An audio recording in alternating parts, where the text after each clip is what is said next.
ગોત્રી ગાર્ડનમાં biomedical waste નાખતા હોબાળો મચાવવામાં આવ્યો હતો। જણાવી દઈએ કે વડોદરા શહેરના ગોત્રી વિસ્તારમાં આવેલા સુંદર ગાર્ડનમાં બાયોમેડિકલ વેસ્ટ એટલે કે જૈવિક તબીબી કચરો ફેંકવાનો કિસ્સો સામે આવતા ભારે હોબાળો મચ્યો છે।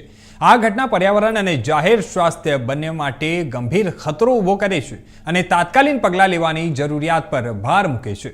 ત્યારે ગોત્રી ગાર્ડન શહેરના રહેવાસીઓ માટે શ્વાસ લેવાની અને પ્રકૃતિની નજીક રહેવાની જે જગ્યા છે અને બાળકો અહીં રમવા માટે આવે છે।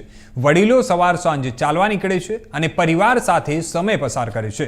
આવા શાંતિપૂર્ણ અને સ્વચ્છ વાતાવરણમાં બાયોમેડિકલ વેસ્ટ જેવો ભયજનક કચરો ફેંકવામાં આવે તે અત્યંત નિંદનીય અને ચિંતાજનક છે।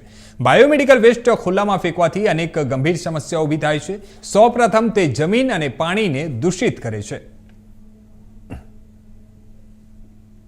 કાર્યકર્તા શૈલેષભાઈ સંજયભાઈ સુથારના માધ્યમથી મને જાણ થઈ કે ગાર્ડનની અંદર આ રીતે મેડિકલ વેસ્ટ છે। અહીંયા આવીને તપાસ કરી જોયું તો જે ડોક્યુમેન્ટ છે ઘણા બધા લેટર હેડ સ્ટર્લિંગ હોસ્પિટલ રેસકોર્સના છે।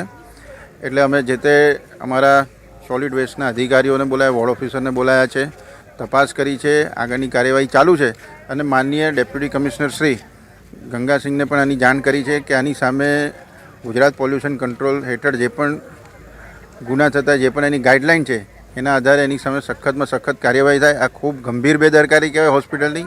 એને પોતાનું મેડિકલ વેસ્ટ એની સ્પેશિયલ એજન્સી હોય એને વેસ્ટના નિકાલ કરનારા જે એના નોર્મ્સ છે એના આધારે એનો નિકાલ કરવો જોઈએ। આ રીતે ખુલ્લામાં નાખીને જવાય નહીં। જે પણ હોય એની જે પણ આની અંદર દોષી હોય એની સામે સખતમાં સખત કાર્યવાહી થવી જોઈએ એવી મારી માંગ છે।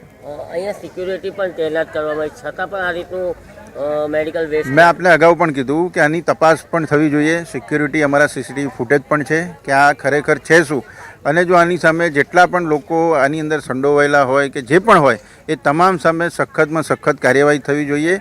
અને મેડિકલ વેસ્ટનો નિકાલ જે હોસ્પિટલે બરાબર નથી કર્યો એની સામે પણ દંડાત્મક કાર્યવાહી થવી જોઈએ મારી માંગ।